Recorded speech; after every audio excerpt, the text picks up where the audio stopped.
Hoje...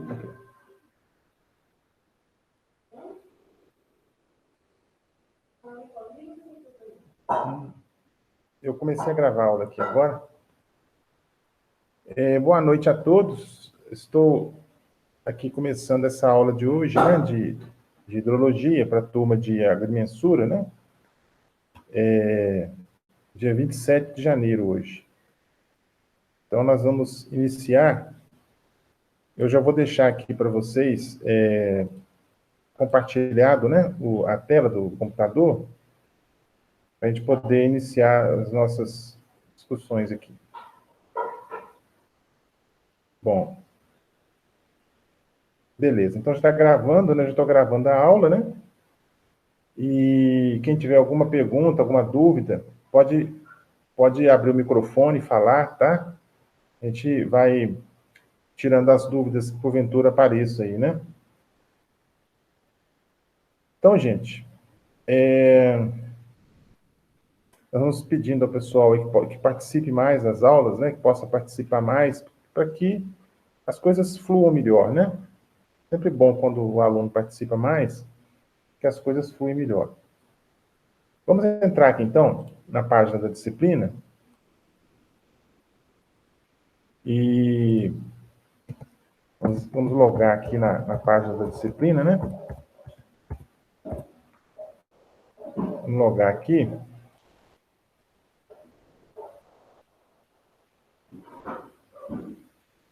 Bom, então está aqui, né? Hidrologia 2020, segundo semestre, né?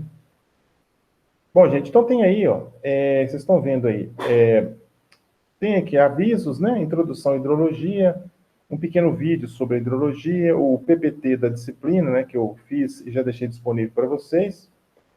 E depois veio a primeira semana, que foi de 30 de novembro a 4 de dezembro, né? Eu coloquei aí o material correspondente a essa semana, de 30 do 11 a 4 do 12 de 2020. Foi quando começou o semestre, né? O semestre começou dia 30 de novembro, né? E vai até o dia 12 de março, né? Nós tivemos 2 semanas paralisadas por recesso de Natal e Ano Novo. A segunda semana, de 7 de dezembro a 11 de dezembro, teve uma pesquisa para vocês fazerem, valendo 15 pontos, né? Então, está aí toda a formatação, como que deve ser a formatação do material, né? O que vocês deveriam enviar para mim, né? Porque já passou o prazo, né? Todo mundo lembra que já passou o prazo para enviar esse material. Principais bacias hidrográficas brasileiras e mundiais. Valor 15 pontos. Na terceira semana, que foi de 14 de dezembro a 18 de dezembro, tem aqui também, né? Eu continuei com os slides, né? Que eu uso sempre. Toda vez que eu vou dar essa disciplina, eu tenho um arquivo de slides que eu começo explicando, né? Os aspectos principais da disciplina, né? Uma introdução, vamos dizer assim, à hidrologia. Então, nessa semana de 14 do 12 a 18 do 12, já veio, né? Tem um cachorro latindo aqui, gente, mas vocês não se preocupam não, que toda hora ele late, viu? Toda hora tem aula, ele late. Então, aqui, ó, é o seguinte, né? Então, nós temos aqui os slides que eu uso, né? Depois veio a quarta semana, 5 do 1 a 8 do 1 de 2021, né? Continuando, né, os slides, o envio do questionário dos capítulos 1 e 2 da apostila principal de hidrologia, era para enviar até o dia 19 de janeiro, né? Foi a semana passada. Questionário do capítulo 1 e 2, tá? E aí, depois veio a quinta semana, de 11 do 1 a 15 do 1, nós temos aqui, né, a continuação, características, manejo de bacias hidrográficas, né, características físicas de bacias, né? Nós ainda estamos dentro desse conteúdo aqui, né? Apesar que nós já estamos aqui na frente, ó, seria o dia 25 do 1 a 29 do 1, nós ainda estamos aqui, nós estamos um pouquinho atrasados, né? Um pouquinho atrasados aí. Então, eu vou abordar hoje um assunto que ele é um assunto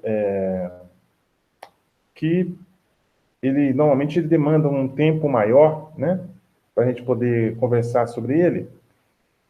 E eu vou explicando para vocês, deixa eu ver qual arquivo que está relacionado com esse assunto, o arquivo principal aqui.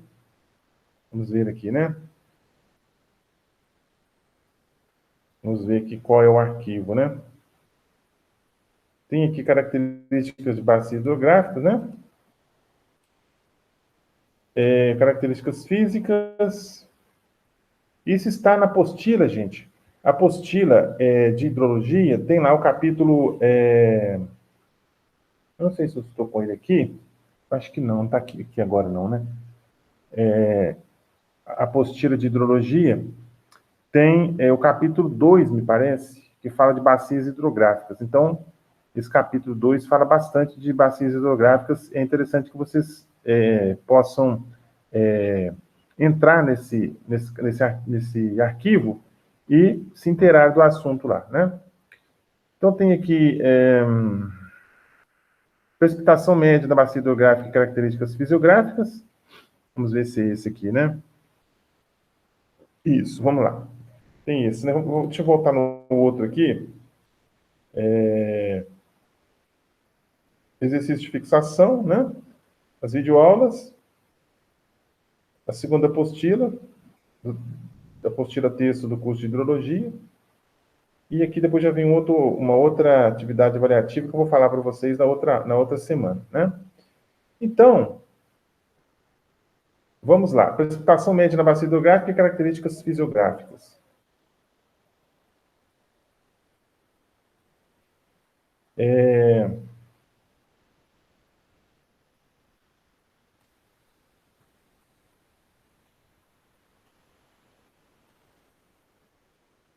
Então, gente, vamos lá. Tá aí, bacia hidrográfica. Então, nós mostramos para vocês, nós falamos de bacia hidrográfica, vamos mostrar para vocês aqui, né? O que vem a ser uma bacia hidrográfica, né? Então, a bacia hidrográfica é uma determinada área de terreno que drena a água, partículas de solo e material dissolvido para um ponto de saída comum, situado ao longo de um rio, riacho ou ribeirão. É o chamado exutório, né? É o exutório da bacia, ou foz da bacia, né? Então, assim, a água da bacia, ela vem, né? Ela é drenada, né? Ela é escoada e ela vai cair no exutório, ou seja, lá na foz do rio. Normalmente é o rio que dá nome à bacia, né? Vamos pensar, por exemplo, no nosso caso aqui. Nós estamos na bacia do Rio Doce, né? Bacia do Rio Doce. Então, a água que é drenada, né? Ela deságua no Rio Doce, né? E vai, no final das contas, lá no exutório, que fica no mar, né? No estado do Espírito Santo. Essa água vai desaguar lá no Oceano Atlântico, lá no Espírito Santo. Lá é a foz do rio, né? Do Rio Doce. Então, ele fala assim, ó, portanto, por essa definição, podemos concluir que dentro de uma bacia hidrográfica pode existir inúmeras subbacias. Nós podemos ter subbacias dentro da bacia e microbacias dentro das subbacias, tá?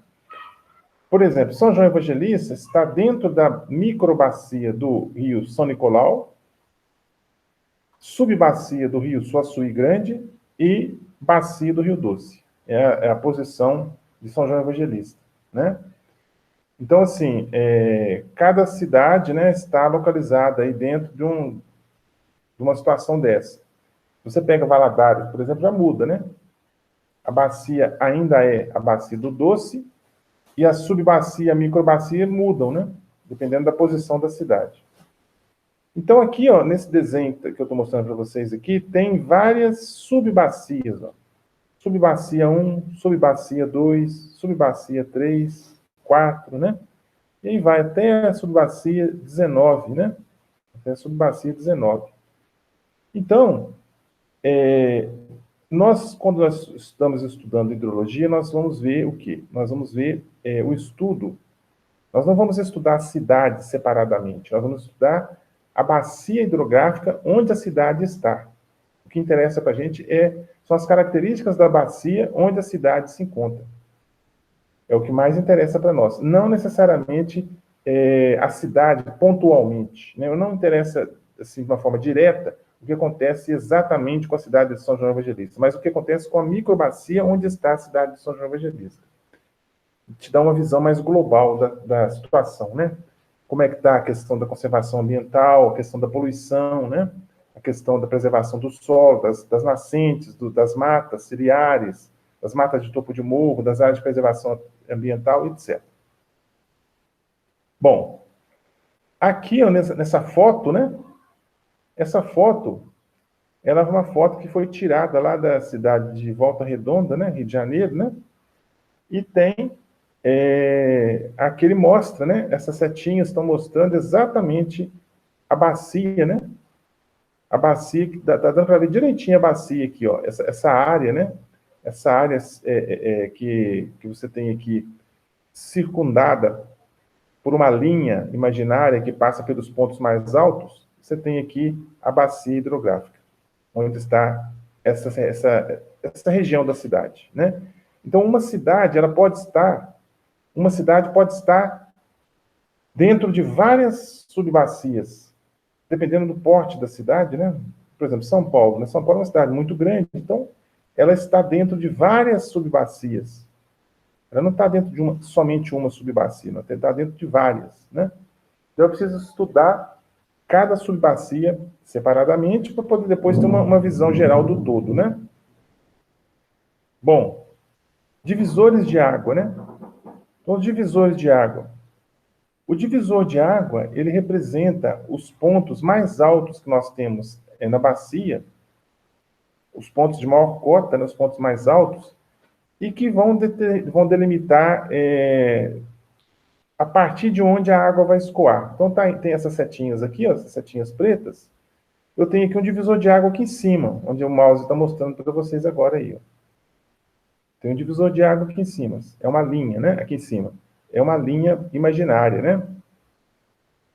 Não é bem imaginária. Eu tenho essa linha porque são os pontos de maior cota. Os pontos de maior cota, né, vão formar o divisor de águas.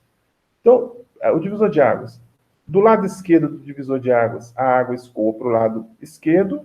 Do lado direito, ela escoa para o lado direito. Por isso que a gente fala que é divisor de águas, né? Divisor de águas. A gente pode usar até essa expressão, né, com uma conotação diferente, né? Por exemplo, a gente ouve falar o seguinte: a revolução tal foi o divisor de águas do país.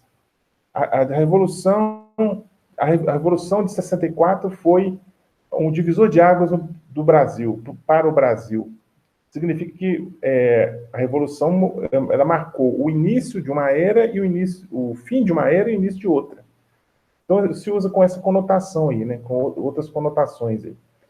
Mas a definição da expressão divisor de águas, especificamente, é exatamente essa, né, para as bacias hidrográficas que nós temos.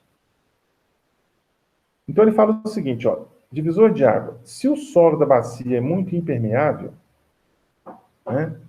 Se o solo da bacia é muito impermeável, os limites são os divisores de água topográficos. Nós temos divisor de água topográfico, né? O divisor de água topográfico é exatamente o que estou mostrando com o mouse para vocês aqui agora. O divisor de águas, ele mostra, né, exatamente o ponto a partir de onde a água vai escoar, né? Então, daqui desse ponto aqui, ó, para a esquerda, a água escoa para lá. Daqui para a direita, a água escoa para lá. Então, ele marca a divisão exatamente a partir de onde a água vai escoar para um lado e para o outro. Se o solo é permeável, a bacia real pode definir... Não. Se o solo é permeável...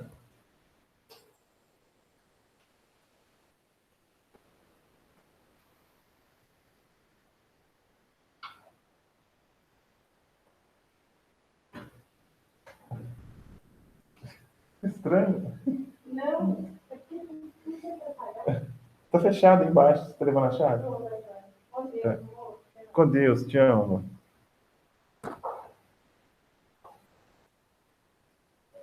Então, o divisor de águas, né? O divisor de águas é o seguinte, né? Ele tem o divisor topográfico e o divisor freático, né? Topográfico e o freático. O divisor de água topográfico, ele, como o próprio nome indica, ele é um divisor, né, que vai marcar topograficamente, né, ou seja, fisicamente, onde que vai ser, a partir de onde a água vai escoar para um lado e para o outro. É o divisor, é a fronteira ali, né? E o divisor freático, ele é um divisor que fica abaixo do divisor topográfico e que marca efetivamente os níveis de água do lençol freático, né? Ou seja, o divisor topográfico, ele praticamente nunca coincide com o divisor freático. Olha só o que está acontecendo aqui, ó. O divisor freático, né? Ele nunca, ou quase nunca, ele coincide, né? Quase nunca coincide com o divisor topográfico, tá? Quase nunca coincide com o divisor topográfico. Então, o que acontece? Existe essa diferença, né? Essa diferença de localização, vamos falar assim, né? O divisor de águas topográfico, ele está numa posição, o divisor de águas, o divisor freático, ele está em outra posição, né? Não coincide, aqui não coincidiu, olha só, o pico, o divisor de águas freático, ele está aqui, ó, está nesse ponto que o mouse está mostrando aqui. O topográfico está um pouquinho para a esquerda aqui, ó. Então não coincidiu, né? Ele não coincide. Quase nunca coincide, né? Isso é normal, né? O normal é isso mesmo, tá? Aí ele fala o seguinte, ó. Se o solo é permeável, a bacia real pode diferir um pouco da bacia topográfica, né?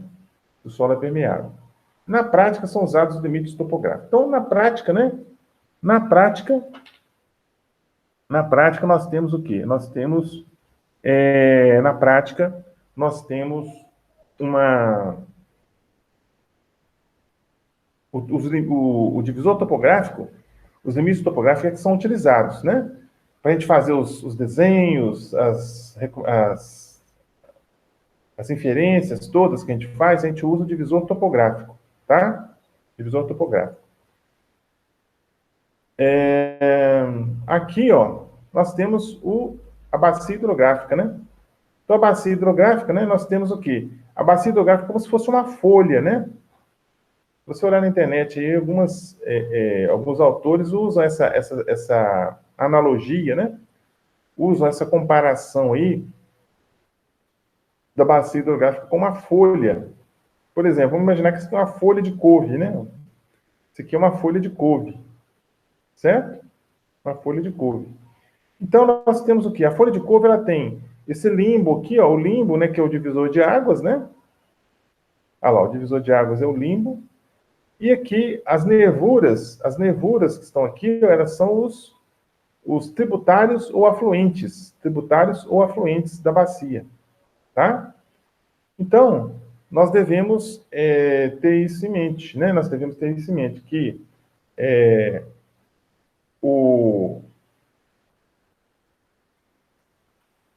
as nervuras, nós devemos ter em mente que as nervuras, as nervuras são fugiu aqui. As nervuras são os tributários ou afluentes, tá? Então, tem os tributários ou afluentes, também chamados de afluentes, eu tenho aqui. Tá certo? Então, aqui, ó, se eu fizer um corte aqui, transversal na bacia, né? Nós vamos ter aqui, nós vamos enxergar o quê? O divisor de água topográfico, né? Tá aqui. Os talvegues, né? Talvegues, que é a parte mais baixa da bacia aqui, do curso d'água, melhor dizendo, né? Parte mais baixa aqui. Talvegues, né? Aí um corte transversal, né? Tem uma música rolando ali, gente, uma música sertaneja rolando ali fora, não sei se está atrapalhando vocês, mas está me atrapalhando, mas vamos levar assim mesmo, né? Não, nada contra o sertanejo, não, mas a música em si está atrapalhando, né? Fazer o quê, né? Bom, delimitação de bacias, né? O escoamento superficial se dá perpendicular às curvas de nível. Então, nós temos as curvas de nível, né? As curvas de nível que vocês da agrimensura veem aí, né? Veem essas curvas de nível, né? E em outra disciplina, vocês veem a questão de curva de nível e tudo mais. Vocês sabem muito bem como funciona a curva de nível, né? Não vou nem explicar aqui como que é, não, porque vocês sabem melhor que eu sobre isso aí. Então, o escoamento superficial se dá perpendicularmente às curvas de nível. Então, o escoamento superficial, ele vai perpendicular à curva de nível, né? A curva de nível está assim e o escoamento está assim, né? Então, o escoamento está assim e a curva de nível está assim. Então, um é transversal ao outro, né? Perpendicular ao outro. O divisor de águas é uma linha ortogonal a essas curvas, partindo-se da seção transversal em questão, né? Seção exutória, até o ponto mais alto da bacia. Então, eu tenho aí o divisor de águas, né? O divisor de águas está aí. Delimitação de bacias, aí tem vários programas, né, que você pode lançar a mão para poder traçar bacias hidrográficas, né? Vocês devem conhecer aí alguns, né? Ah, não, delimitação de bacias utilizando imagem de satélite também a gente pode utilizar, né? Tem essa linha aqui, ó, amarela, né? Está mostrando a bacia, né? Todo o contorno aqui, o divisor de águas, está mostrando a bacia. Então, nós temos aí delimitação de bacias utilizando o modelo digital de terreno, DEM, exemplo em 3D e em planta de um DEM simples, né? Essa questão desses programas aí, não vou entrar em detalhes, não, porque vocês sabem melhor que eu sobre esse assunto aí, né?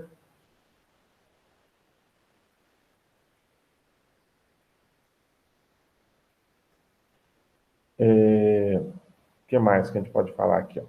Delimitação utilizando plantas planeoaltimétricas. Você pode usar plantas planeoaltimétricas também para poder traçar a bacia hidrográfica, ou seja, traçar o divisor de águas, né? Você vai traçar o divisor de águas.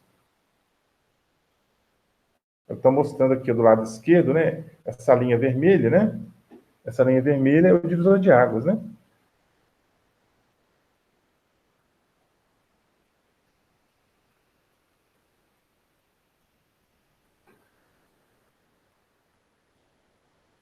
Utilizando plantas planeoaltimétricas, né? Continua aqui, ó, né?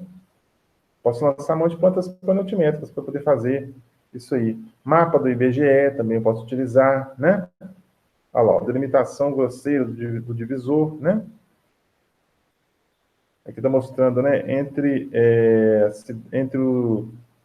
o, o estado de São Paulo e Minas Gerais, traçou uma bacia hidrográfica aqui, né? Que está na divisa dos dois estados, né? Aí ele traçou aqui, ó.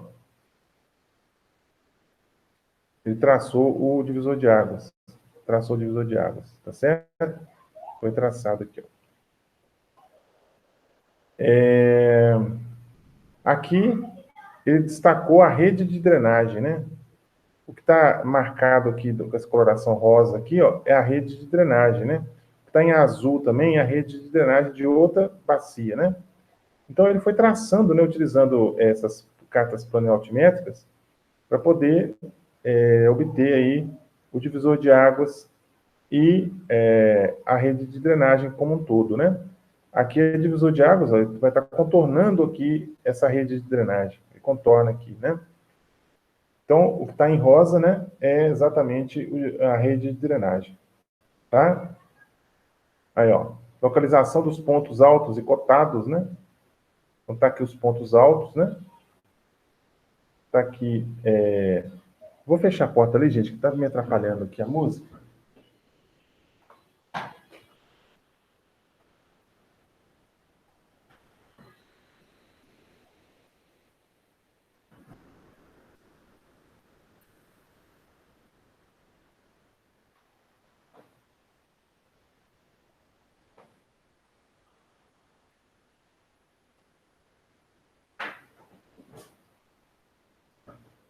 Bom, acho que melhorou um pouquinho, mas não foi muita coisa não, né?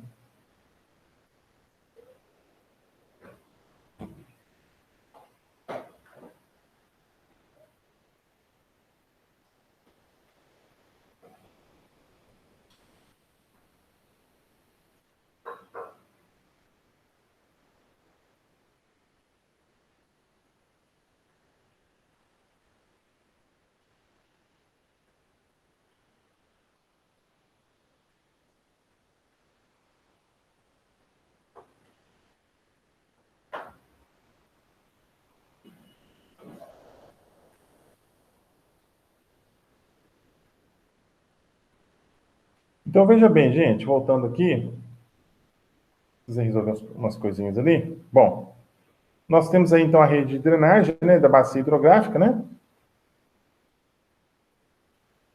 E aí traçou o divisor de águas, aí eu tenho o divisor de águas e a rede de drenagem toda traçada, tá?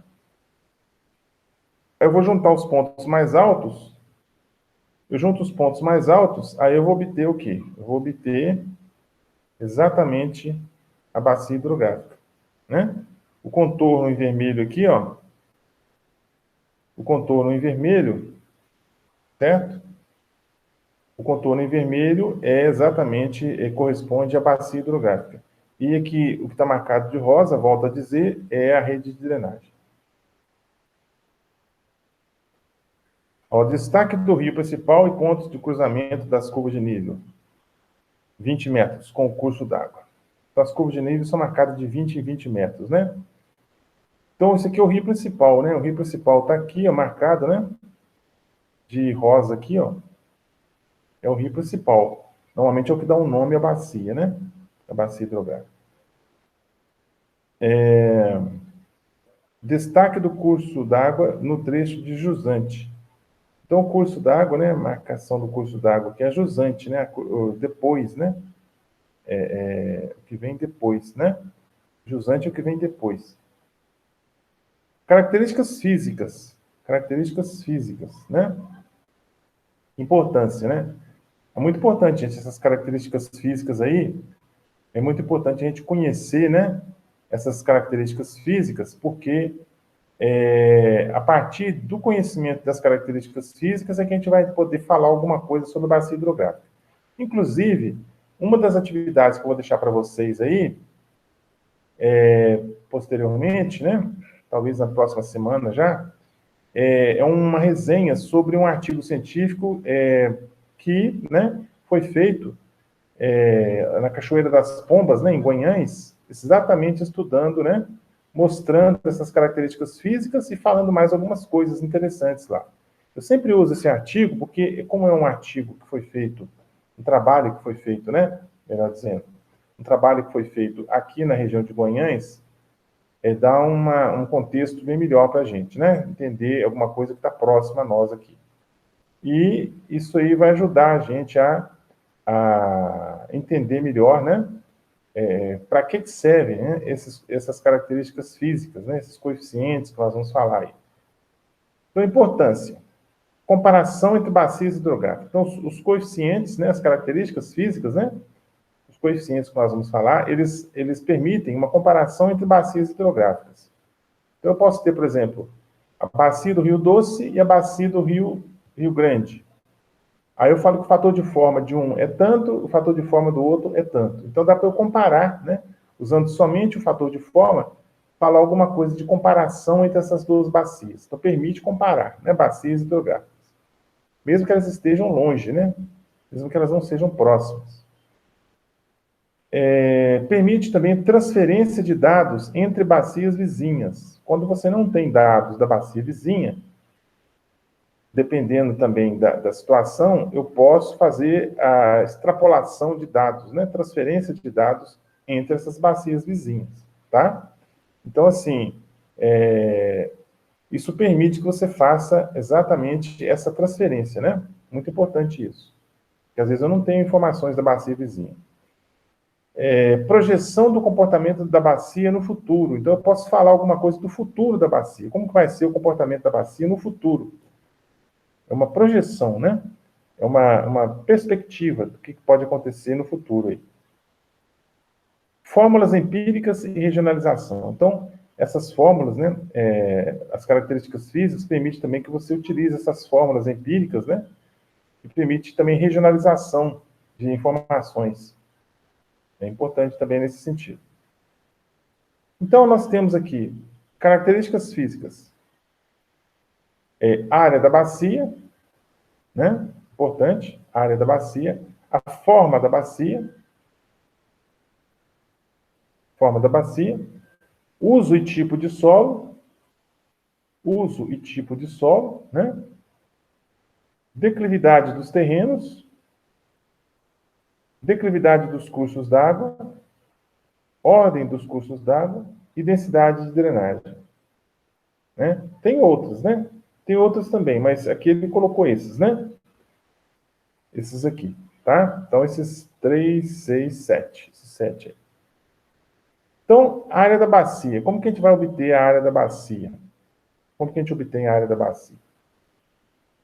A área da bacia é medida por planímetro, tá? Então, eu tenho o desenho, né? Eu tenho, por exemplo, a carta planaltimétrica.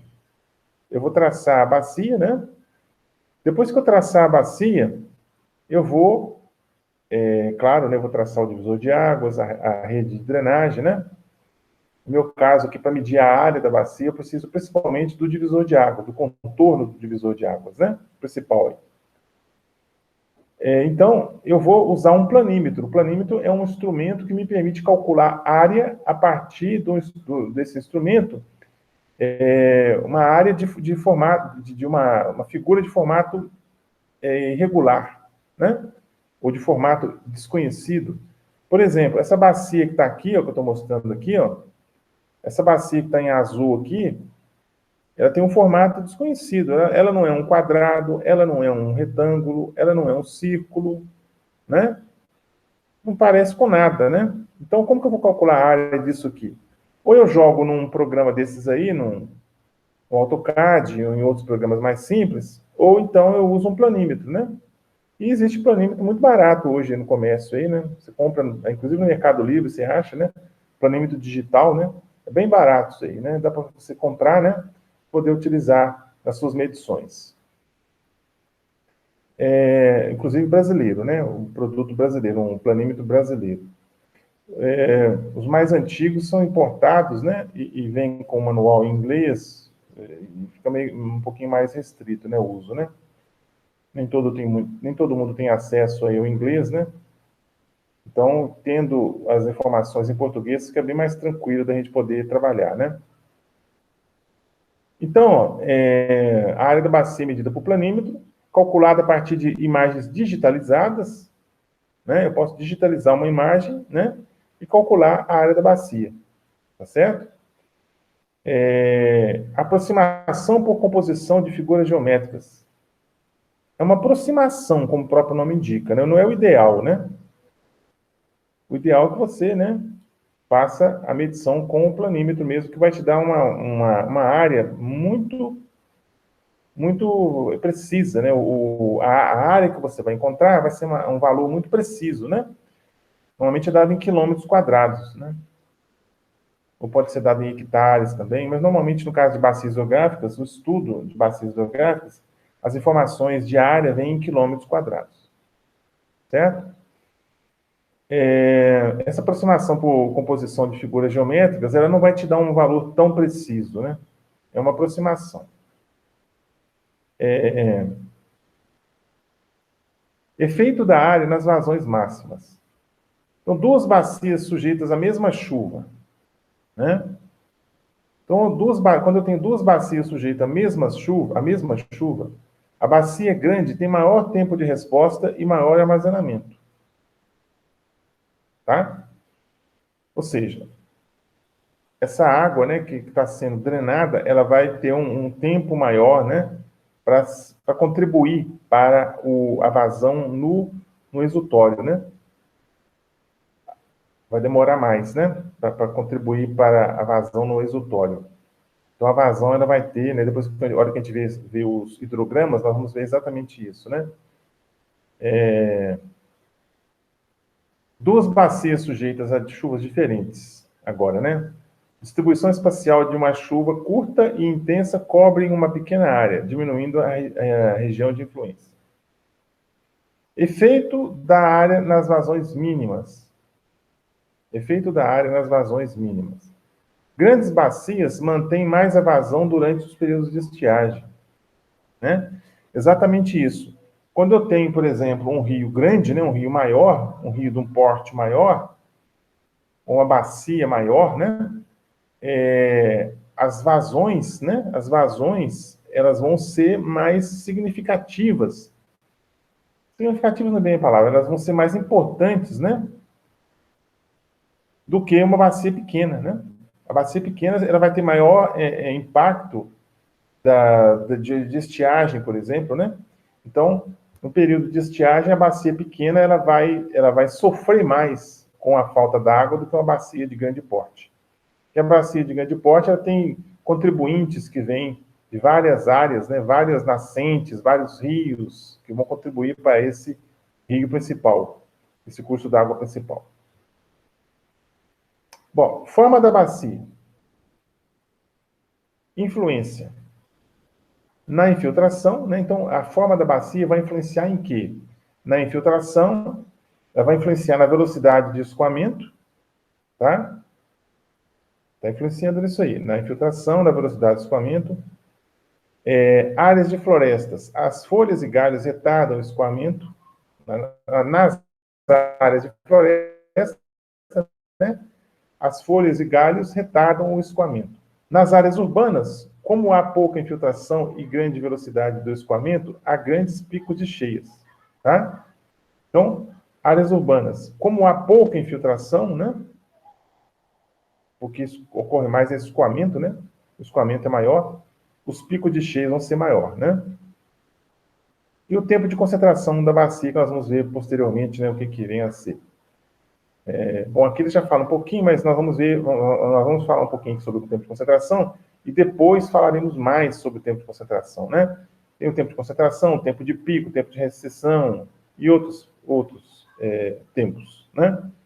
Então, o tempo de concentração da bacia é o tempo mínimo necessário para que a gota de chuva que cai no ponto mais desfavorável da bacia atinja a seção de saída da mesma. Então, quando aquela gota que atingiu o local mais distante da bacia chegar lá no exutório, esse tempo gasto aí, a gente chama de tempo de concentração da bacia. Né? Vai representar o quê? O tempo em que aquela gota d'água que caiu no ponto mais distante da bacia, que ele chama de desfavorável, né? Caiu no ponto mais distante, atinja o exutório, né? A foz do rio. Aí nós temos o quê? O coeficiente de compacidade. O coeficiente de compacidade tem a ver com a forma da bacia, é essa fórmula aqui, ó. Né? O coeficiente de compacidade é o coeficiente que representa, né, a relação entre o perímetro da bacia e a área de um círculo igual à área da bacia. A relação que existe entre esses dois aí me dá o coeficiente de compacidade. Aqui, ó, P sobre 2πr, né? 2πr é a circunferência, né? A circunferência é dada por 2πr, né? É o raio vezes π vezes 2. E o perímetro é dado em quilômetros também, né? No caso.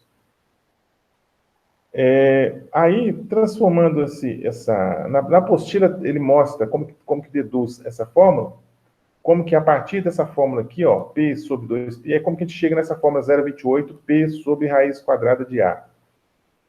Então, essa fórmula aqui, ó, 0,28 vezes P sobre raiz quadrada de A, essa fórmula é a fórmula do coeficiente de compacidade. Então, ele fala o seguinte, ó, o coeficiente de compacidade é um número adimensional, né, um número sem unidade, que varia com a forma da bacia.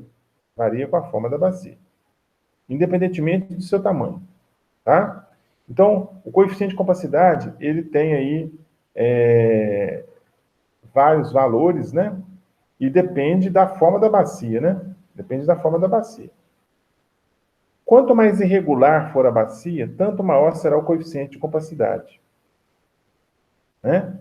Então, o coeficiente de compacidade, ele vai variar em relação ao formato da bacia. Se a bacia tem um formato irregular, o coeficiente de compacidade vai ser maior, né? Aí ele fala assim, ó, se os outros fatores forem iguais, né? Mantendo os outros fatores todos iguais, a tendência para enchentes é tanto mais acentuada quanto mais próximo da unidade for o valor desse coeficiente.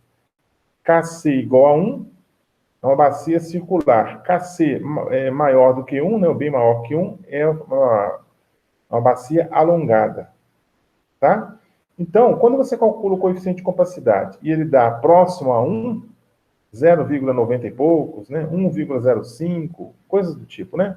Quando o valor está próximo de 1, a bacia, você pode falar que a bacia tem um formato circular. Mesmo sem conhecer a bacia, você pode falar que ela tem um formato circular. Se o coeficiente de compacidade der maior do que 1, bem maior do que 1, né? A bacia tem um formato alongado, tá? Então, isso aí é interessante porque as bacias de formato circular, elas têm maior propensão a cheias, tá?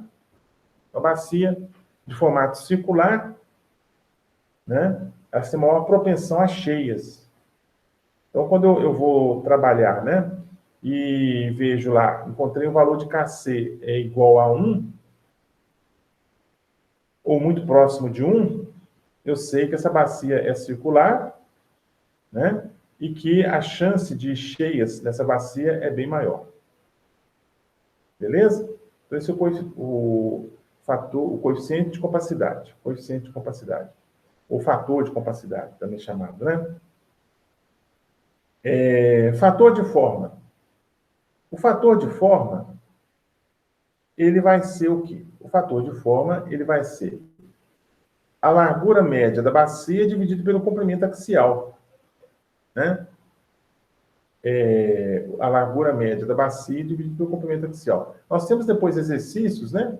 Vamos poder mostrar para vocês aí, numericamente, como é que é feito esse cálculo aí, né? Então, como que é feito, né, o cálculo da largura média? A largura média, né? A largura média é a área dividida pelo L, né? A área dividida pelo comprimento axial me dá a largura média, certo? Eu posso achar eu posso achar a largura média desse jeito, ou então eu posso achar a largura média fazendo o quê? Somando todas as larguras que eu tenho, dividindo pelo número de larguras. É uma média ponderada, uma média aritmética, né? É uma média aritmética. Então, a largura média é a área dividida por L, comprimento axial, né? Que corresponde ao comprimento do rio principal, né? Desprezando-se a sinuosidade do curso d'água. E se eu pegar a área da bacia em quilômetros quadrados, dividir pelo comprimento axial em quilômetros, vai dar a largura média em quilômetros. Então, o fator de forma constitui um índice indicativo, né, da maior ou menor tendência para enchentes de uma bacia. Uma bacia com fator de forma baixo, é menos sujeita a enchentes do que outra de mesmo tamanho, porém com fator de forma maior. Tá? Então, aqui está falando do fator de forma. Nós falamos anteriormente do coeficiente de compacidade. Agora, aqui o fator de forma fala também sobre isso, né? Ele fala o seguinte: no caso do fator de forma, uma bacia com fator de forma baixo, se o fator de forma é baixo, essa bacia é menos sujeita a enchente. Ela é menos sujeita a enchente. Tá? Fator de forma baixo, a bacia é menos sujeita a enchente do que outra de mesmo tamanho, porém com fator de forma maior, né? Isso se deve ao fato de que numa bacia estreita e longa, com fator de forma baixo, há menos possibilidade de ocorrência de chuvas intensas cobrindo simultaneamente toda a região. Então, por exemplo, se eu pego uma bacia que parece uma trepinha, né? Ela é alongada, é mais difícil ocorrer uma chuva intensa em toda a área da bacia, porque a bacia ela é alongada, né? Ela é alongada. Agora, se a bacia for circular, é mais fácil ocorrer uma chuva intensa naquela área circular ali. Então, as chuvas nas bacias, né, alongadas, elas são menos propensas a cheias, né? As alongadas, como eu falei anteriormente no coeficiente de compacidade. Nesse tipo de bacia, a contribuição dos tributários atinge o curso d'água principal em vários pontos ao longo do mesmo, afastando-se da condição ideal de bacia circular. Então, o fator de forma maior ou igual a 1, a bacia é arredondada. O fator de forma menor do que 1, bacia alongada. Tá? Então, veja bem, aqui já dá para ter uma ideia. A gente deve estudar a bacia com esses índices. Um índice só, ele não te dá muita condição de você fazer comparações, não, tá? Comparativos, não. É interessante que você tenha vários índices estudados para poder fazer uma afirmação ou alguma inferência, né? Então, por exemplo, no caso da bacia, né? Bacia do Cachoeiro das Pombas, vocês vão ver lá, tem vários índices que foram calculados, né? Os autores que fizeram o estudo calcularam esses índices, e aí, a partir desses índices, é que eles fizeram as considerações. Eles não usaram somente um índice e saíram falando, não. Eles vão estudar vários índices, vários fatores, né? Para poder depois fazer alguma inferência, alguma afirmação, né? Alguma coisa assim, tá certo? É muito perigoso você falar alguma coisa categoricamente de uma bacia usando somente um índice. É interessante que você tenha mais de um índice para poder falar alguma coisa com mais propriedade. Bom, aqui ele fala sobre declividade média das vertentes, né? Tem a ver, né, a influência, né? O tempo de concentração, velocidade de escoamento, pico das cheias. Aqui ele mostra, né, a bacia, né? Aqui as cores mais claras, a cor verde é onde eu tenho as cotas mais baixas, né? Não, é o contrário, né? Ele usou, deixa eu ver aqui, 900, 600, 800, na verdade, onde tem, né? Onde tem verde, tá estranho isso, porque normalmente a gente usa a cor verde para locais mais planos, né? Cotas mais baixas, mas tudo bem, aqui ele usou diferente, né? Ele usou o azul para os pontos mais baixos, o vermelho o vermelho e o laranja para os pontos intermediários e o verde, né? O amarelo e o verde para os pontos de maior cota.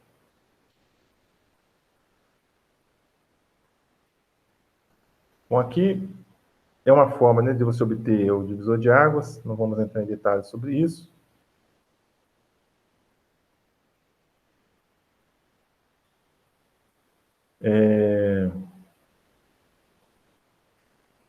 Vamos passar por isso aqui. Bom, aqui, ó, declividade de alvéolo ou declividade do fundo do rio. Como que eu calculo a declividade de um rio, né? Eu tenho aqui, ó, em azul está o perfil do rio, né? Em azul está o perfil do rio, certo? Em azul é o perfil do rio. Aí, o que eu faço? Eu traço aqui uma linha vermelha, onde eu vou ter o ΔH, que é a diferença de nível, a cota, né? Diferença de nível, também chamada de diferença de altitude, né? Ou diferença de cota, dividido por L, né? Dividido por L, que é o comprimento horizontal, né? Da foz, da cabeceira até a foz. Qual vai ser o comprimento horizontal? Comprimento horizontal, né?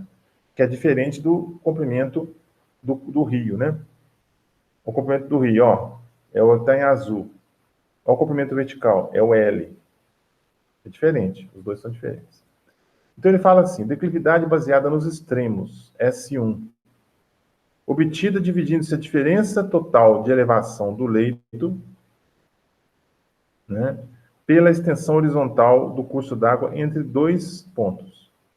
Este valor superestima a declividade média dos cursos d'água e, consequentemente, o pico de cheia. Essa superestimativa será tanto maior quanto maior o número de quedas do rio. Né? Tá. Vamos passar por isso aqui. Não vem ao caso agora. Aí vem aqui um outro fator, né? Ainda das características físicas. Um outro fator importante para a gente, que é a densidade de drenagem, né? A densidade de drenagem, né? A densidade de drenagem é exatamente essa fórmula aí, ó. DD, né, é igual ao somatório de LI dividido por área.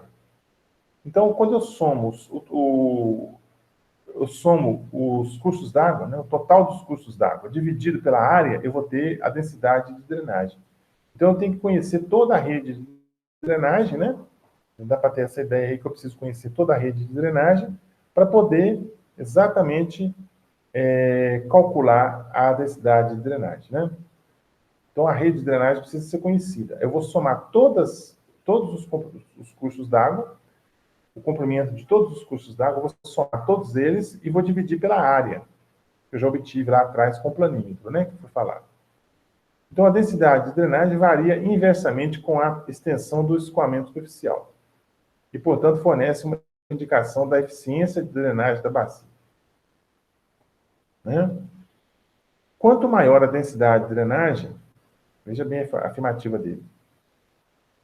Quanto maior a densidade de drenagem, menor o tempo de concentração da bacia e maior a vazão de pico e mais rápido o escoamento, tá? Então, se a rede de drenagem é grande, né? Se a rede de drenagem é grande, eu vou ter o quê? O tempo de concentração ele é menor, porque eu vou ter um tempo, eu vou gastar menos tempo para drenar toda a água da chuva, né? Vou ter uma vazão de pico maior, a vazão de pico vai ser maior, a vazão de pico do hidrograma vai ser lá no alto, né? E o escoamento é mais rápido, né? O escoamento é mais rápido. Então, essas bacias que têm a rede de drenagem muito intensa, muito grande, né? Uma alta rede de drenagem, uma densidade de drenagem alta, eu vou ter exatamente essas características. Menor tempo de concentração, maior pico de vazão e o rápido escoamento. Tá? Muito importante essa observação aqui. Vocês dão mais uma passada nisso aqui, tá, gente? Bom, aí vem, né, o que a literatura traz para a gente, né? A literatura traz para a gente exatamente isso aí, ó. Densidade de drenagem. Quando eu calculo a densidade de drenagem e acho um valor menor do que 0,5 quilômetros por quilômetro quadrado, 0,5 quilômetro por quilômetro quadrado, né? Eu tenho uma bacia com drenagem pobre, tá? Então eu posso falar que a bacia tem drenagem pobre. Tá certo? Então, ó, bacia com drenagem pobre, a drenagem dela é baixa, ela é pouco eficiente, né? É quando eu calculo a densidade de drenagem dá valor menor que 0,5. Bacia com drenagem regular, quando a densidade de drenagem vai de 0,5 a 1,5. Bacia com drenagem boa, a densidade de drenagem vai de 1,5 a 2,5. Bacia com drenagem muito boa, a densidade de drenagem vai de 2,5 a 3,5. E bacias excepcionalmente bem drenadas, densidade de drenagem maior ou igual a 3,5. É isso que a literatura traz. É claro que existem, né?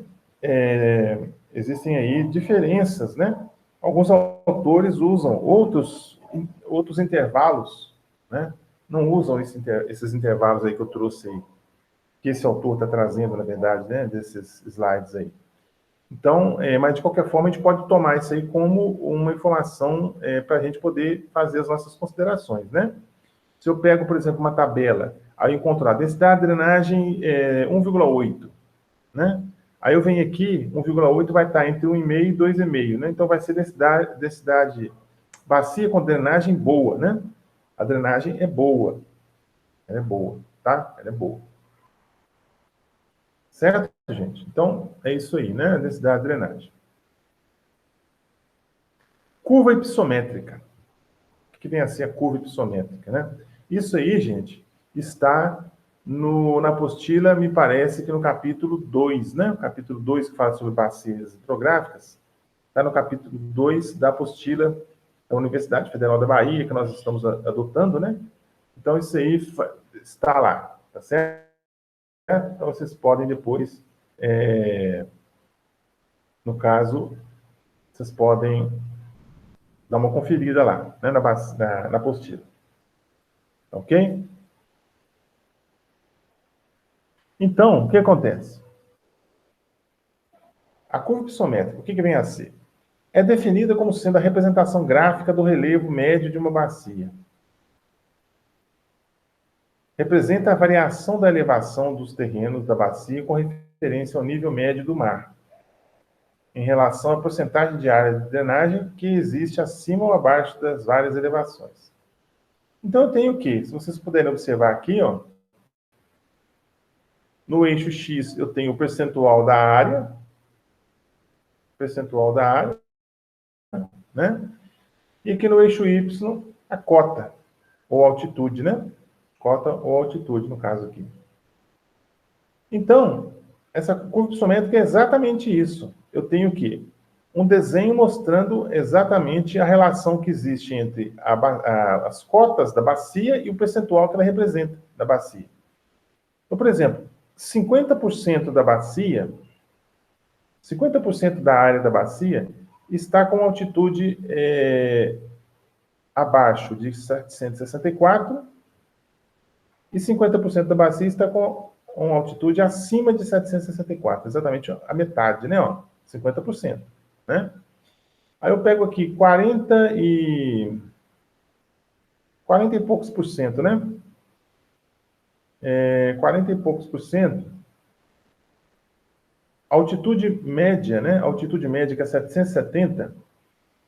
Altitude média de 770, 40 e poucos por cento da bacia está numa altitude até 770. Até 770. Agora, 100% da bacia está com a cota acima de 680. Né? Aqui, ó. Se você observar aqui, ó, 100% da bacia está com uma cota acima, né? Voltando aqui, ó. 100% da bacia, 100% da área da bacia está com uma cota acima de 680 metros. E 0% da área da bacia está com uma cota acima de 940. Ou seja, não existe nenhuma área da bacia que tenha cota acima de 940. Tá? Então, a curva pissométrica representa isso. É a relação entre relevo, entre a cota, né, a altitude, e o percentual da área representada da bacia, a área de drenagem. Aqui nós temos uma tabela, né, um quadro, melhor dizendo, que representa a curva pissométrica, né? Então, nós temos, a partir desse quadro, é que nós vamos obter a curva pissométrica. Você faz primeiro o quadro, né, preenche o quadro. Depois do quadro preenchido, você vai e traça a curva pissométrica que foi traçada aqui. Certo? Aí, aqui tem as fórmulas, né? Altitude média, como que calcula, altitude média, né? Que mais? Só, né? Aí vem o quê? Relevo, curva pissométrica e altitude média. Aí eu posso ter o quê aqui? Eu posso ter a bacia hidrográfica, né? Eu tenho o divisor de águas em verde aqui e a rede de drenagem em azul. E as curvas de nível, né? As curvas ipsométricas, né? As curvas que representam as altitudes ou cotas estão aqui em preto, né? É isso aí, né? Infelizmente tem uma música ali que tá brava, gente. Exatamente na hora da aula, ou é cachorro latindo aqui fora do vizinho, ou então música, né? Para poder atrapalhar a gente aqui. Fazer o quê, né? Quando voltar às aulas presenciais, tudo isso vai mudar, se Deus quiser, né?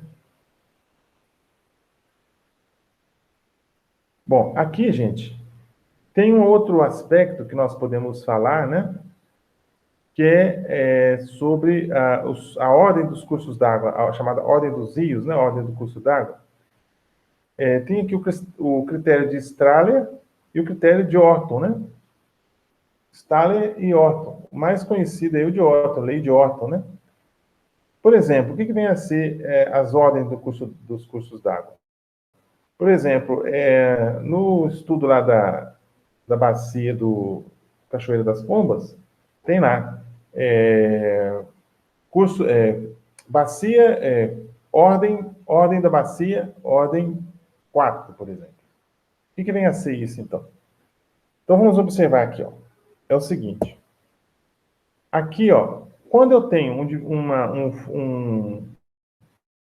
um curso d'água, quando eu tenho um curso d'água que não tem contribuinte para ele é de primeira ordem. Então, esse aqui, por exemplo, esse aqui, ó, ele não tem ninguém contribuindo para ele, só ele. Então, ele é de primeira ordem. Esse aqui também, só tem ele, não tem ninguém contribuindo para ele, então é de primeira ordem. Quando eu junto dois de primeira ordem, no mínimo, né? Poderia ser 3 ou 4 de primeira ordem.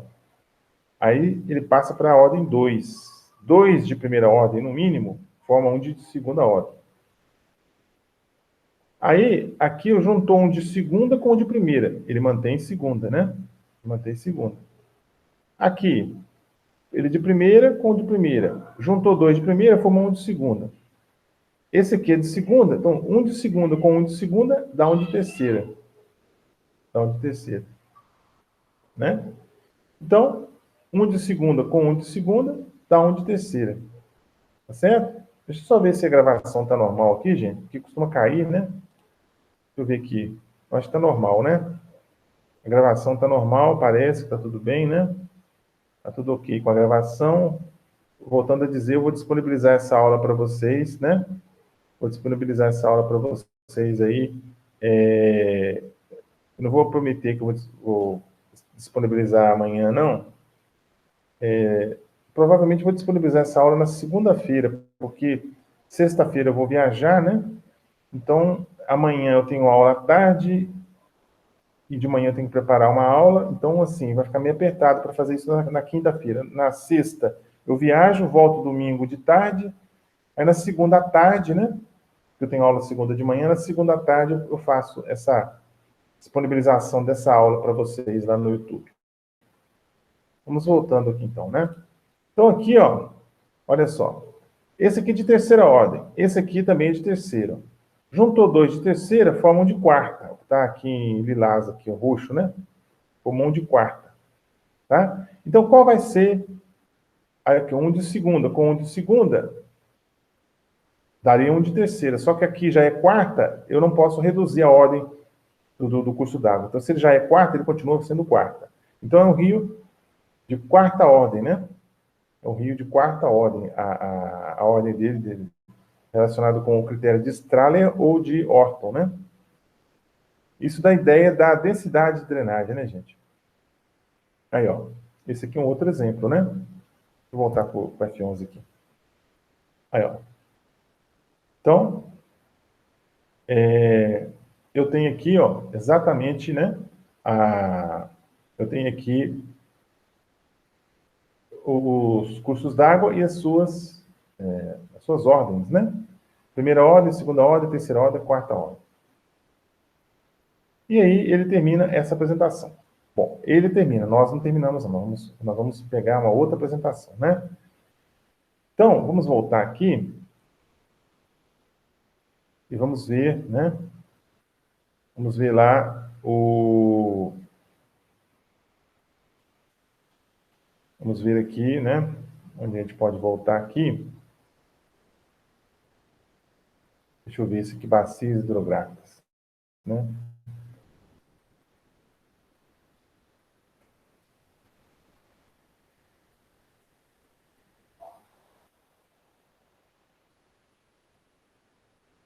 Aqui, gente, nós temos algumas repetições, né?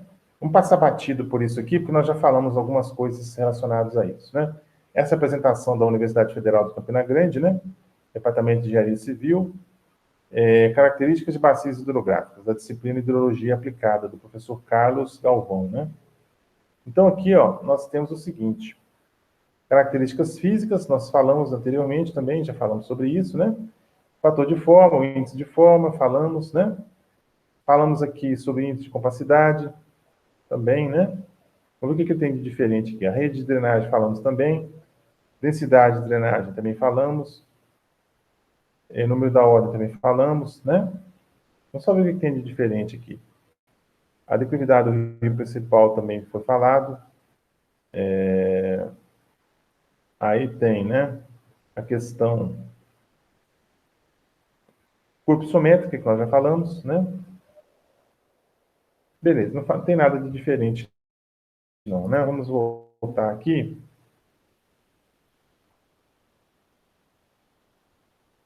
Eu gosto de disponibilizar esses arquivos todos para vocês, porque às vezes um complementa o outro, né? Às vezes não sempre, né? Um complementa o outro, um fala o que o outro não está falando, né? E um ajuda o outro a complementar o assunto. Vamos ver aqui.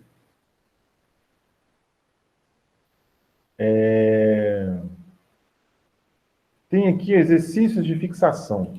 Olha só. Exercícios de fixação, tá? Aí vocês vão fazer esses exercícios de fixação. Tá com a data diferente aqui, mas não se preocupa não, tá? É porque eu usei isso aqui na disciplina que eu dei no semestre passado, tá? Então, não precisa me entregar isso agora. Vão fazer e ficar para vocês aí. Tem lá, questão 1, né? Questão 2, questão 3, 4, né? 5, 6, 7, 8, 9, 10. Vem mais duas, vem mais aqui, ó, 10. Vem mais uma, mais duas, mais 3, mais 4, mais 5, mais 6. Então tem 6 aí, né? 16 exercícios. Vocês vão tentar fazer aí, tá bom? Exercício de fixação. Não precisa entregar agora, não precisa. Só fazer aí, né? Vão fazer aí, né?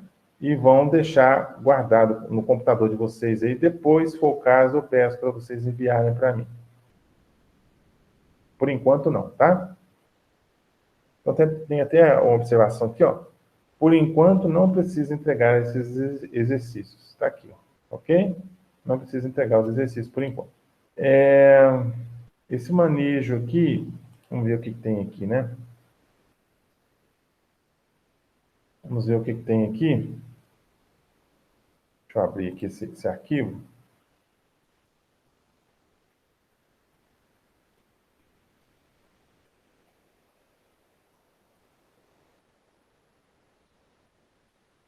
Tá, aqui, características físicas também que nós falamos, né? Vamos fazer aqui o seguinte, vamos ver aqui o que está trazendo, né? Tá, ele mostra aqui formato, parâmetros físicos de bacia, área, né? É o que nós falamos, né? Que mais? Divisor de água, topográfico e freático, a ordem dos cursos d'água, densidade de drenagem. Tá vendo aqui, gente? Olha só. Aqui esse autor aqui, ele já fala da densidade de drenagem em termos de outros valores, né? Diferente daqueles que nós falamos anteriormente, o limite ali dos, dos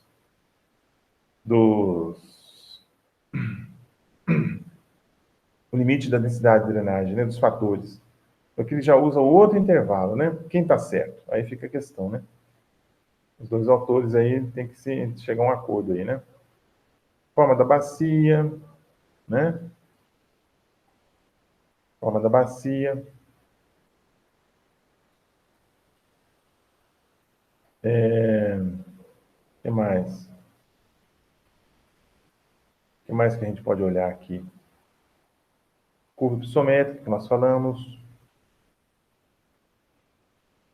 né?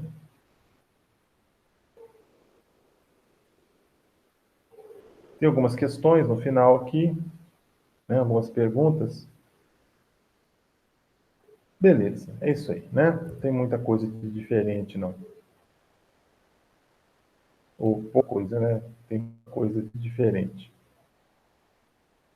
Bom, nós estamos entrando arquivo por arquivo para ver o que tem de diferente aqui, né? Que hora que vocês entrarem na página da disciplina, fica mais fácil de vocês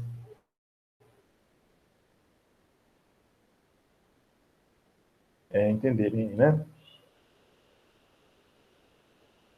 Tá ok?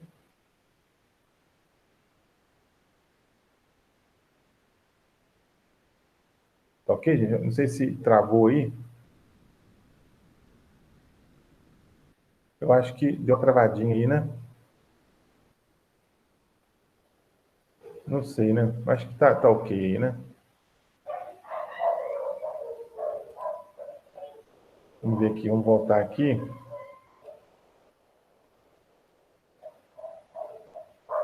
Vamos voltando, né? Bom, aqui tem, né?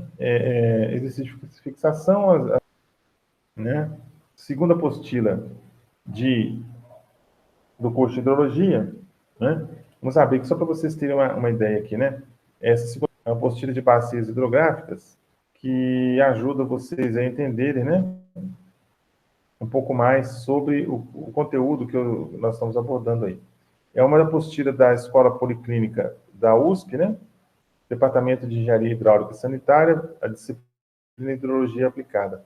A apostila Bacias Hidrográficas foi feita pelos professores Rubem Porto, Camel Filho e Ricardo da Silva, em 1999. Então aí, né, ele traz, né, algumas coisas. Ele fala lá, ó, olha só, características físicas, uso do solo, tipo de solo, área, forma, fator de forma, índice de compacidade, índice de conformação, que nós não falamos ainda, né? Declividade da bacia, elevação da declividade do curso d'água, tipo da rede de drenagem, ordem dos cursos d'água, densidade dos cursos d'água, densidade de drenagem, né? Então aí, eu sugiro que vocês deem uma lidinha depois nessa apostila aí, que ela fala especificamente de bacias hidrográficas e falando, né, com mais propriedade, falando mais propriedade não, falando um pouco mais, vamos dizer assim, sobre essas características físicas que nós abordamos já agora há pouco, né? Então aí tem lá uso do solo, tipo de solo, área, né? E outras coisas mais. É interessante que vocês deem uma lida, como eu volto a dizer, né? Por exemplo, né? Vamos dar um exemplozinho aqui, ó. Fator de forma, né? Nós comentamos agora há pouco. Ele tem aqui, ó, um fator de forma também chamado índice de Gravellius, né? Olha lá, a relação entre a largura média e a largura média da bacia e o comprimento axial, né? Então a largura média está aqui, ó. São esses Bs, né? O BN, né? B1, B2, BN, né? E o comprimento axial é o L aqui, ó. Comprimento axial. Aí, como que ele faz? Um exemplo que ele traz, um exemplo numérico aqui, ó.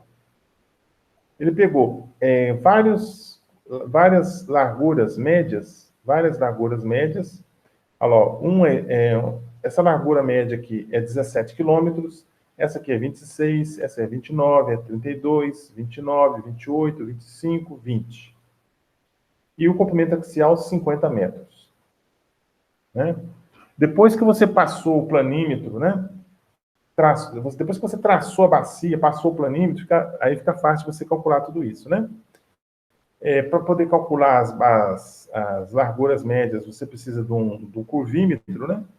Você precisa de um curvímetro para poder calcular essas larguras médias, tá? Como que faz o cálculo? Eu vou pegar todas essas larguras médias, 20, 25, 28, 29, né? 32, 29, 26, 17, vou somar todas elas e dividir pelo número de larguras. Quantas larguras eu tenho? 1, 2, 3, 4, 5, 6, 7, 8. Então, eu vou dividir tudo isso, o somatório de tudo isso, por 8. É uma média aritmética. Depois que eu calcular isso, eu vou dividir por 50, que é os 50 quilômetros, que é o comprimento axial. Deu 0,515, né? Esse foi o fator de forma. Índice de compacidade, né? É 0,28 P sobre raiz quadrada de A, né? Ele usou aqui também, calculou, né? O P 54 quilômetros, a área 100 quilômetros quadrados, né? E achou 1,51. Índice de conformação, né? Também. Aí eu sugiro que vocês, né? Eu vou até colocar uma observação aqui agora essa apostila. Vou colocar uma observação nela aqui. Deixa eu entrar no modo de edição aqui. Vamos entrar no modo de edição.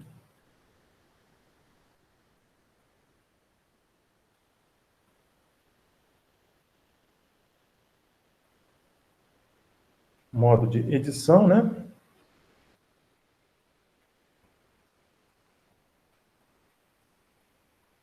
Vamos entrar no modo de edição.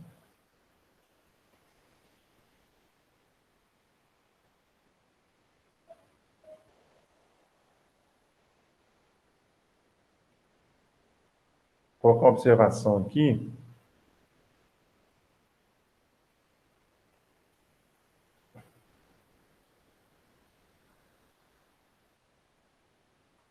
Vai entrar no modo de edição, não? Cadê?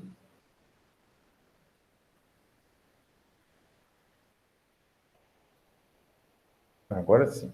Demorou, né? Vamos lá.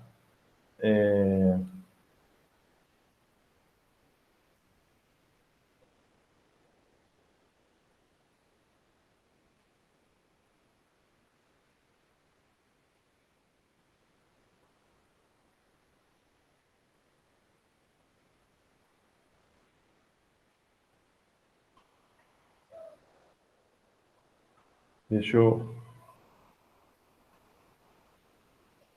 editar configurações, né?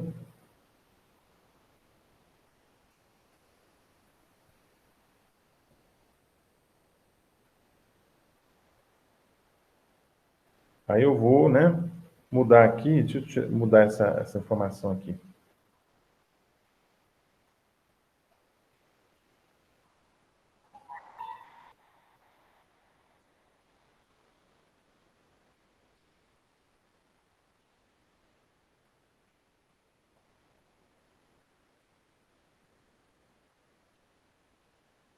O computador está ficando lento, ou a internet está ficando lenta, né?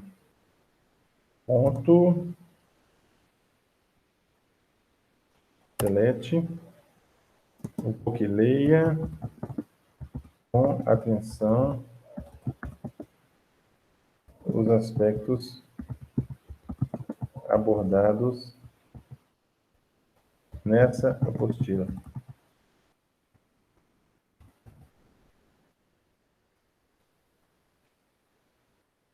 Vou colocar em negrito aqui.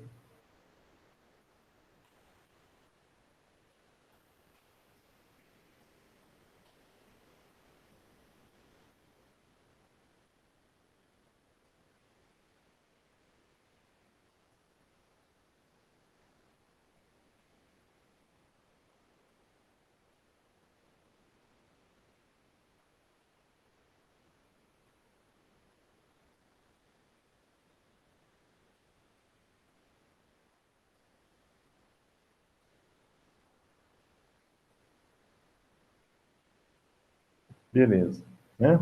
Então tá aí, né? Segunda apostila, vocês olharem aí, né?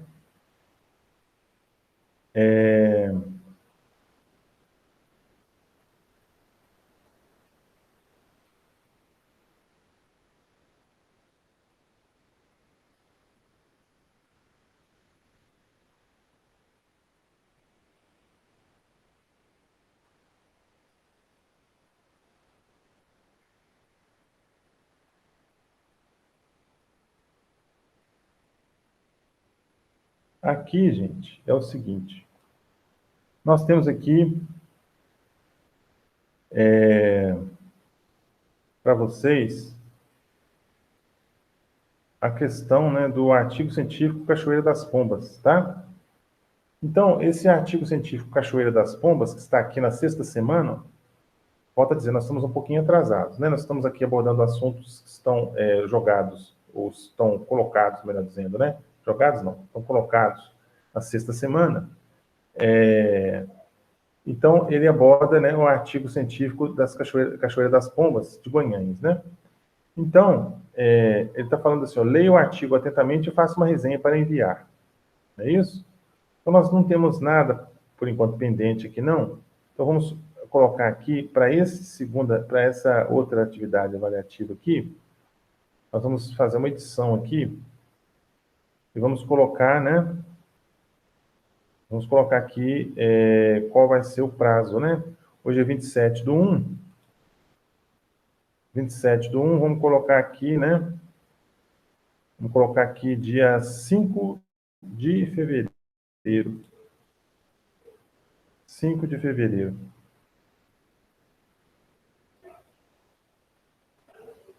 Então, vamos ver aqui, né?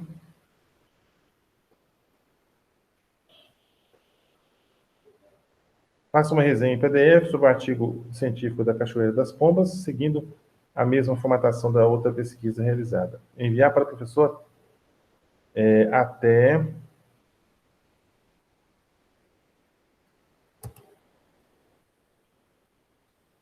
até 5/2/2021, às 23h59. Né? 5, né? Data da entrega, 5.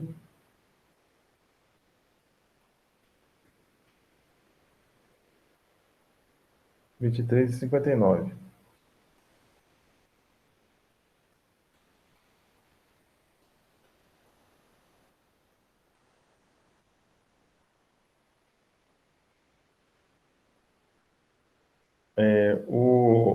Configurações de envio, nota 10 pontos.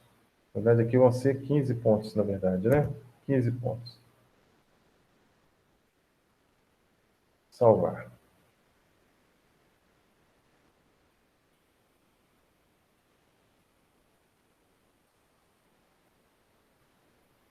Se ele salvou aqui.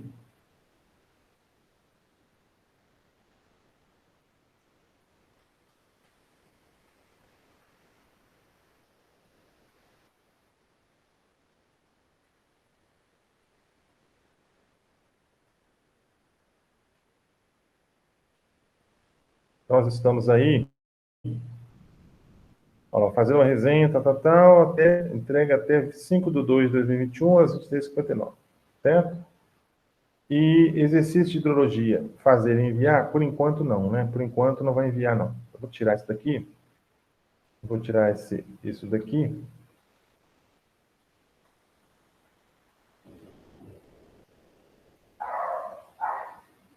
Está no formato de edição. Por que não está aparecendo? O computador está ficando muito lento, né? Tá difícil. Está começando a travar tudo aqui, né? Vamos lá.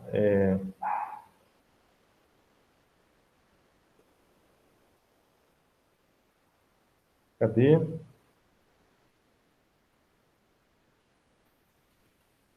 Exercício de hidrologia. Vamos tirar ele daqui. E vamos colocar ele aqui embaixo.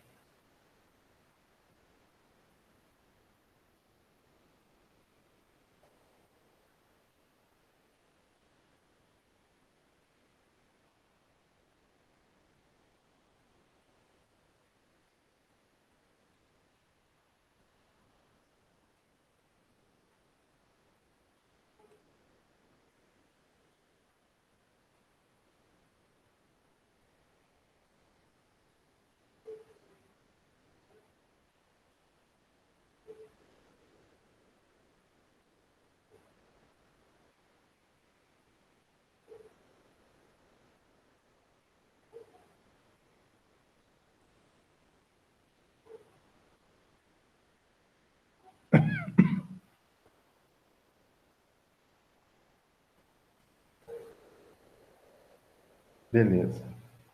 Então, está aqui, vocês já estão aqui com outra atividade, né? Envio de resenha do artigo científico sobre a Cachoeira das Pombas. Enviar até o dia 5/2, tá? Valendo 15 pontos. Agora, precipitação, isso aqui já é um outro assunto, né? Precipitação, polígono de Thyssen, é outro assunto. Vamos aqui no artigo científico Cachoeira das Pombas, eu disponibilizei o artigo aqui para vocês. O artigo está aqui, ó, né? Então, o artigo, isso aí você pode encontrar facilmente na internet, né? Você encontra esse artigo aí, tá? Olha lá, morfometria da bacia hidrográfica da Cachoeira das Pombas, Guanhães, Minas Gerais, tá? É um trabalho de 2005, né? 2005, 2006? 2006 foi publicado, né? Foi publicado aí. O pessoal da CENIBRA, o pessoal da UFV, né? Trabalhou em cima disso aí, né? Então, aqui, por exemplo, nós temos aqui, igual eu falei para vocês, quando ele estuda lá as características físicas da bacia, você encontra lá, ó, olha lá, ó, cadê? Onde é que está? Aqui, ó.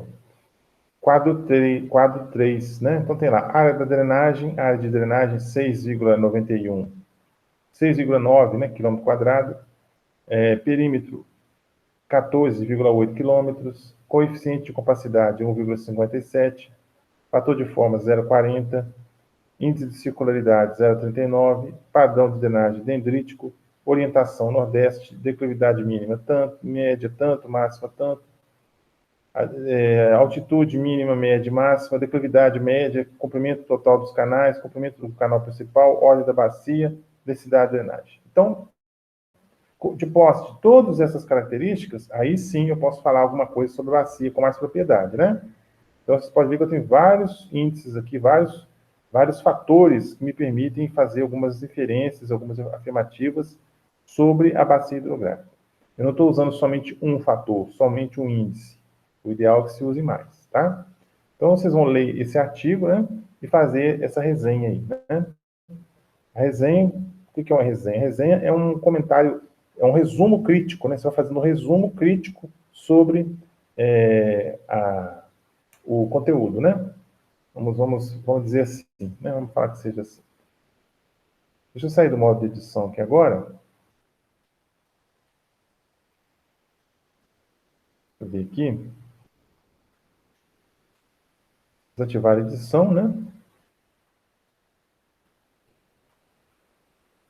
Desativar edição.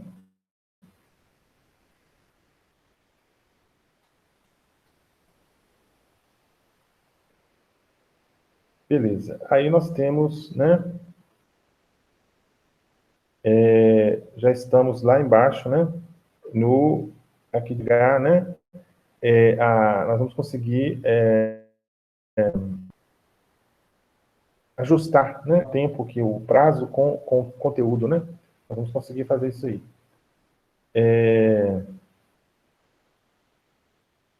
Então, gente, nós vamos encerrando por hoje, né? Essa aula, né? Que vai ficar gravada e vai ficar disponibilizada para vocês lá no YouTube, né? E aí, né? Na próxima aula nós voltaremos exatamente falando, né? Nós vamos falar de precipitação, os polígonos de Thyssen, né? Como é que faz para traçar os polígonos, etc, né?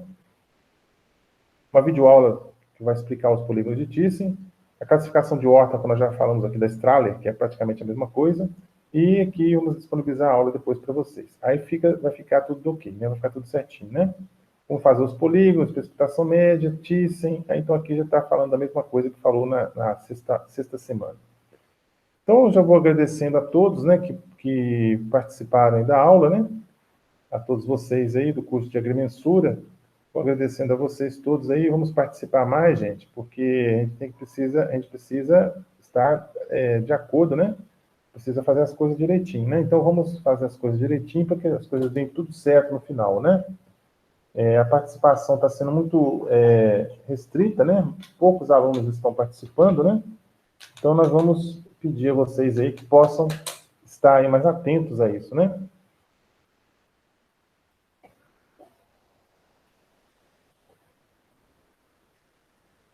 Vamos ficar mais atentos a tudo isso, tá ok? Então, vou agradecendo a todos e desde já, né? Agradecendo a participação e voltaremos na próxima semana, se Deus quiser, né?